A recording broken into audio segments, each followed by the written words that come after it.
আছে। ইতিমধ্যে মদাহী জনগোষ্ঠীৰ সন্মানীয় নেতৃবৃন্দৰ ফালৰ পৰা এই কথাটো কোৱা হৈছে যে অসমত বসবাস কৰা যি সৰু সৰু জনগোষ্ঠী আছে, এই সৰু সৰু জনগোষ্ঠীসমূহক ভাগ ভাগ কৰি কেৱল মাত্ৰ ক্ষমতা আহৰণৰ স্বাৰ্থত লিপ্ত হৈছে ৰজাঘৰ। কিন্তু আমি এই সৰু সৰু যিবোৰ আমাৰ অসমৰ জনগোষ্ঠী আছে, এই জনগোষ্ঠীৰ অন্তৰ্ভুক্ত ব্যক্তিসকলে এই কথাটো আমি প্ৰত্যেকেই উপলব্ধি কৰিব লাগিব যে আপোনালোকে অৰ্থাৎ ৰজাঘৰে আমাক যিমানেই বিভাজনমুখী ৰাজনীতিৰে আমাক ভাগ ভাগ কৰিব নিবিচাৰক কিয়, আমি কিন্তু সদায় আমাৰ লক্ষ্য আৰু উদ্দেশ্য পূৰণৰ ক্ষেত্ৰত সদায় এক হৈ আছোঁ। আৰু আমি যে প্ৰতিটো জাতি জনগোষ্ঠীৰ মানুহে এক হৈ আছোঁ, আজি বাস্কা জিলা সমিতিৰ গড়িয়ামৰীয়া জাতীয় পৰিষদৰ প্ৰথম বাৰ্ষিক অধিৱেশনৰ এইখন মঞ্চই এই কথাটোকে প্ৰমাণ কৰিছে। মই দুখেৰে এই কথাটো ক'ব বিচাৰোঁ যে দৰাচলতে বিটিআৰ অঞ্চলৰ বিভিন্ন অঞ্চলত আমি যেতিয়া যাওঁ, বিভিন্ন অঞ্চলৰ তুলনামূলকভাৱে যি বিকাশ দেখিছোঁ আৰু এই ধমধমা অঞ্চল বা এই ভেৰভেৰী অঞ্চলৰ যিটো বিকাশ, এই বিকাশৰ মাজত তাৰতম্য আছে। আজিও এই অঞ্চলটোৰ ৰাস্তা ঘাটে হওক বা বিদ্যালয়ৰ বিদ্যাৰ্থীৰ ক্ষেত্ৰত থকাই হওক, যিবোৰ সমস্যা আছে এই সমস্যাবোৰ কিন্তু আমাৰ বাবে অতি জ্বলন্ত সমস্যা। এটা জাতিৰ যি উত্তৰণ, এই উত্তৰণ এটা জাতিৰ যি ভৱিষ্যত, এই ভৱিষ্যতৰ মূল আধাৰ হৈছে শিক্ষা।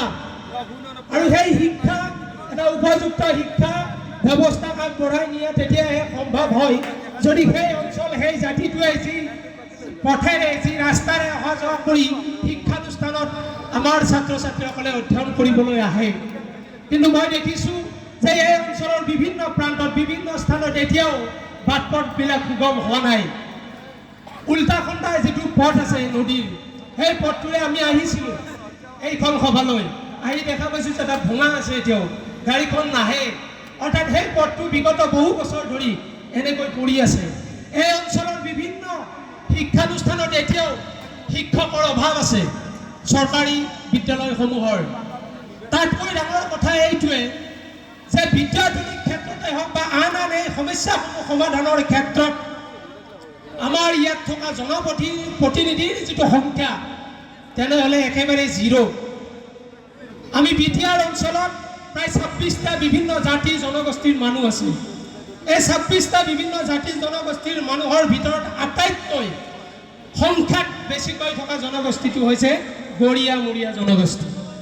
কিন্তু দুখৰ বিষয় যে সেই গড়িয়ামৰীয়া জনগোষ্ঠীটোৰ কিন্তু কোনো ধৰণৰ বিটিআৰৰ যি পৰিষদ, সেই কাৰ্যবাহী পৰিষদত গড়িয়ামৰীয়াসকলৰ প্ৰতিনিধিত্ব কৰাৰ প্ৰতিনিধি কোনো ধৰণৰ এতিয়ালৈকে পোৱা দেখা নাই। গতিকে আজি এই সভাৰ জৰিয়তে আমি এইটো উত্থাপন কৰিব বিচাৰোঁ, এইটোৱে দাবী উত্থাপন কৰিব বিচাৰোঁ যে গড়িয়ামৰীয়া দেশী জাতীয় পৰিষদৰ অন্তৰ্ভুক্ত গড়িয়া জনগোষ্ঠীটোৰ উত্তৰণৰ ক্ষেত্ৰত বিটিআৰ অঞ্চলত যিহেতু জনসংখ্যাৰ ফালৰ পৰা গড়িয়া জনসংখ্যা বা মৰিয়াৰ জনসংখ্যা যথেষ্ট বেছি আছে, গতিকে এই জাতিটোক প্ৰতিনিধিত্ব কৰিব পৰাকৈ অসম চৰকাৰে প্ৰতিনিধিত্বৰ ব্যৱস্থা কৰক।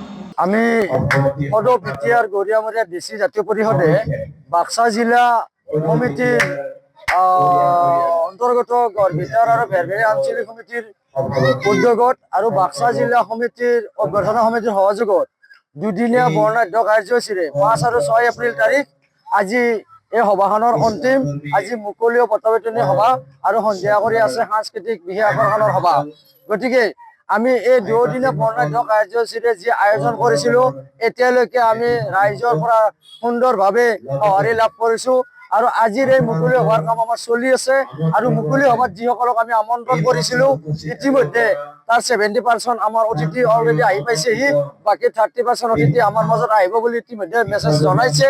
গতিকে মই আজিৰ এই আপোনালোকৰ চেনেলৰ যোগেদি আমি যি সদৌ বিটিআৰ গড়িয়ামৰীয়া দেশী জাতীয় পৰিষদৰ যিকোনো খবৰৰ বাবে যোগাযোগ কৰক 7099017330 লগতে 7099017110 নম্বৰত।